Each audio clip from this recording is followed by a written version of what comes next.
تصوف میں دنیا کا تصور باقی رہ گیا، کیا اس کو کنٹینیو کیا جائے؟ جی جی جی کنٹینیو کریے. اچھا اچھا ٹھیک ہے. ترک دنیا کا ترک دنیا ترک دنیا کا ایک مفہوم وہ ہے جو قرآن حکیم نے مسیحی راہبوں کے حوالے سے رہبانیت کے لفظ سے تعبیر ہے. مسیحی راہب دنیا کی زندگی سے کنارہ کش ہو کر ویرانوں میں خانقاہیں بنا کر رہتے تھے. ترک دنیا کا یہ مفہوم تصوف میں متصور نہیں، بلکہ دنیا کے ہنگاموں میں رہ کر روحانیت کی تلاش اور ازل کا قرب حاصل کرنے کی جد و جہد کرنا ہی شریعت اور طریقت کا حاصل ہے. حدیث شریف میں آتا ہے کہ دنیا مزرع الآخرہ، یعنی دنیا آخرت کی کھیتی ہے کا استعارہ اس تصور کی بہترین تشریح کرتا ہے. قاضی محمود بحری نے مفتاح الجنان میں لکھا ہے کہ فقیر سے دریافت کیا گیا کہ دنیا کیا ہے؟ جواب میں کہا کہ جو عقبہ میں کام نہ آئے. دنیا کی تعریف میں مولانا جلال الدین رومی رحمت اللہ علیہ بھی خوب فرما گئے مثنوی شریف میں کہ چیز تو دنیا از خدا غافل بدن. میں اس کو اگر آپ چاہیں تو ترنم سے پڑھوں، جو پوری دنیا میں اسی ترنم سے پڑھا جاتا ہے. چیز تو دنیا از خدا غافل بدن، نئے خماش و نقرو فرزند و زن، یعنی اسباب خانہ داری، بیوی بچے، سونا چاندی، یہ چیزیں دنیا نہیں ہے، بلکہ ان چیزوں کی محبت میں خدا سے غافل ہونا دنیا ہے. اسی طرح آپ فرماتے ہیں کہ آب اندر کشتی ہلاکے کشتیست، آب زر کشتی، آب زیر کشتی پشتیست، یعنی دنیا پانی کے مانند ہے اور انسان کا دل کشتی کی طرح ہے. اگر پانی کشتی کے اندر داخل ہو جائے تو کشتی کی تباہی ہے، اور اگر کشتی کے نیچے رہ جائے تو کشتی کی سلامتی ہے.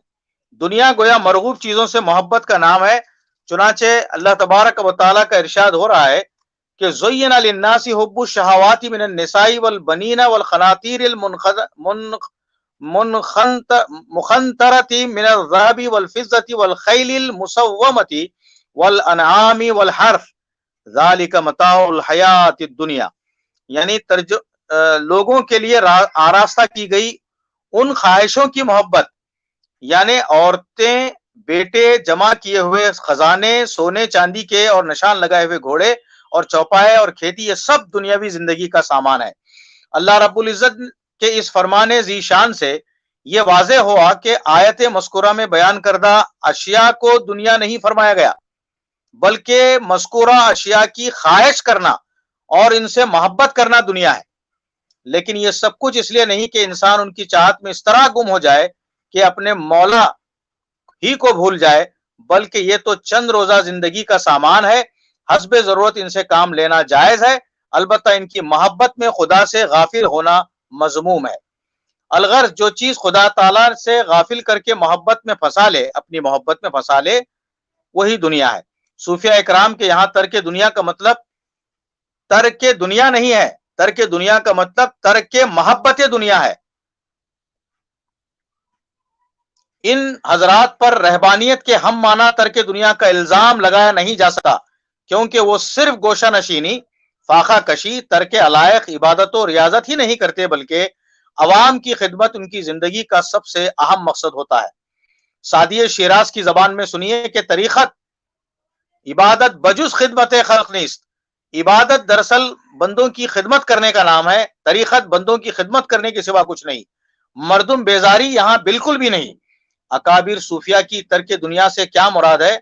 حضرت خواجہ نظام الدین محبوب الہی نے اپنی کتاب فوائد الفؤاد میں یہ فرمایا ہے کہ ترک دنیا آن است کہ کسے خود را برہنہ کنت مثلا لگوت ہا بندد و بنشینت.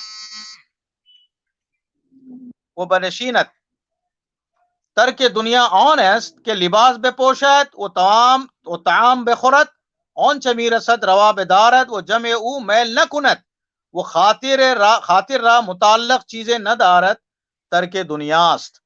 یعنی ترک دنیا کی یہ معنی نہیں کہ کوئی اپنے کو برہنہ کر دے، مثلا لنگوٹا باندھ کر بیٹھ جائے بلکہ ترک دنیا یہ ہے کہ لباس بھی پہنے، کھانا بھی کھائے اور جو میسر آئے اس کو استعمال کرے، لیکن اس کے جمع کرنے کی طرف متوجہ نہ ہو اور اپنے دل کو کسی چیز میں پھنسائے نہیں۔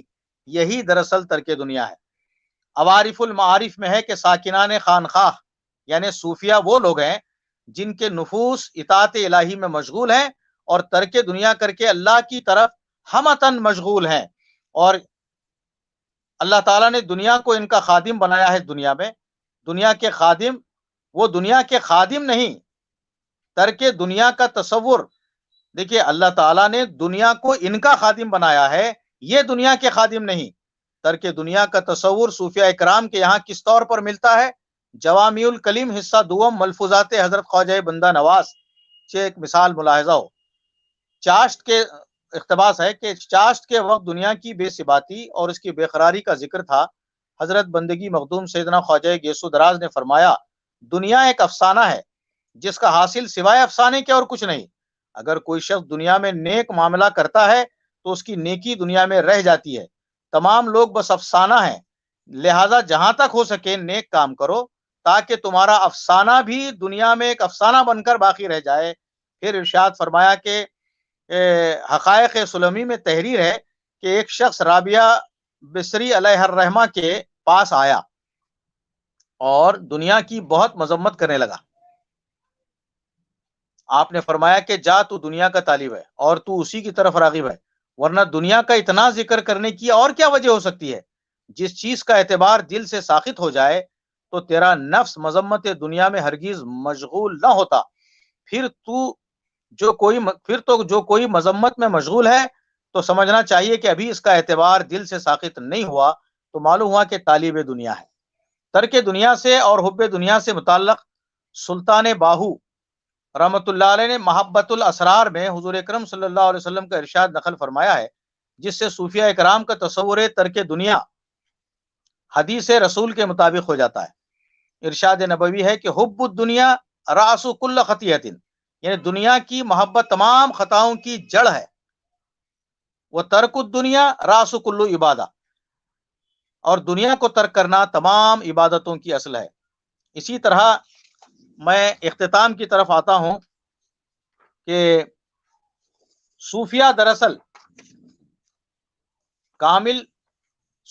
دراصل واصل اور کامل افراد ہیں جن کو قرآن حکیم میں فقراء کے لفظ سے تعبیر کیا گیا ہے۔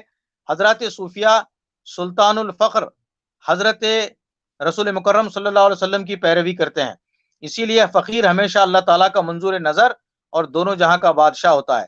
فقیری معرفت کے دریا میں غوطہ لگانے، مقام لاہوت میں پہنچنے، دنیا والوں سے توبہ کرنے اور دنیا داروں سے بیزار رہنے میں ہے۔ فقیر تارک الدنیا ہوتا ہے، اس کا فخر جو بجائے خود ایک اسلامی اصول ہے۔ ارشاد رسول پاک الفقر فخری، یعنی فقیری پر مجھے فخر ہے، جبکہ رہبانیت غیر اسلامی اصول ہے۔ اس فخر اور رہبانیت کے سلسلے میں ڈاکٹر اقبال نے مسلمانوں کو جگانے کی کوشش کی ہے۔ کہتے ہیں کہ کچھ اور چیز ہے شاید تیری مسلمانی، کچھ اور چیز ہے شاید تیری مسلمانی، تیری نگاہ میں ہے ایک فخر اور رہبانی۔ اسلامی تعلیمات کی روح سے فخر اور رہبانیت ایک دوسرے کی ضد ہیں۔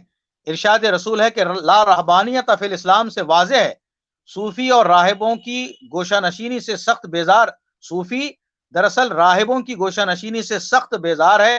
اس کی زندگی تو سراپا اور سراسر انقلاب ہوتی ہے، اس کی کشتی ہمیشہ طوفان کا مقابلہ کرتی ہے۔ سکون، اقبال نے کہا کہ سکون پرستی راہب سے فخر ہے بیزار، فقیر کا ہے سفینہ ہمیشہ طوفانی۔ فقیر راہبوں کے اصول حیات کے خلاف تو ہمیشہ اپنی روح اور اپنے بدن کی میدان جنگ میں نمائش کرتا رہتا ہے، یعنی وہ راہبوں کی طرح جنگلوں میں خلوت کی زندگی بسر نہیں کرتا۔ مسلمان آج اس فخر کی بازیافت کر لیتا ہے تو دنیا و آخرت میں سرخرو ہوگا، چونکہ اس نے جب سے یہ دولت فخر کھو دی ہے، اس کے پاس اب نہ حضرت سلمان فارسی کی پاکیزہ اسلامی سیرت یعنی تقوی باقی رہ سکا ہے، اور نہ ہی حضرت سلیمان علیہ السلام جیسی حکومت و سلطنت حاصل ہو سکی۔ اقبال نے سچ ہی کہا ہے، یہ فخر مرد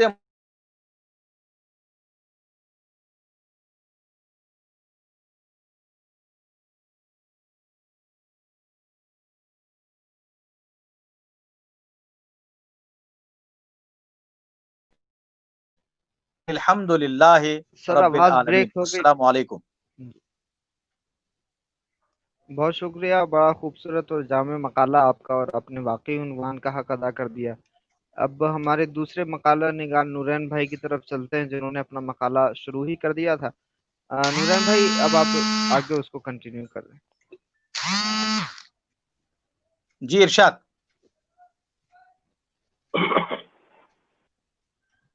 پروفیسر اکبر صاحب کا کافی مبسوط مقالہ تھا، میں نے استفادہ کیا، سنا، اور اس سے پہلے بھی صوفی فورم میں بھی میں نے سنا تھا مقالہ. اور ظاہر ہے کہ ہندوستان کے چند اہم جو تصوف پر اہم لکھنے والوں میں ہیں، ان میں پروفیسر اکبر صاحب کا نام نامی اس میں گرامی شامل ہے. ہم سب ان سے اور ان کی تحریروں سے استفادہ کرتے ہیں.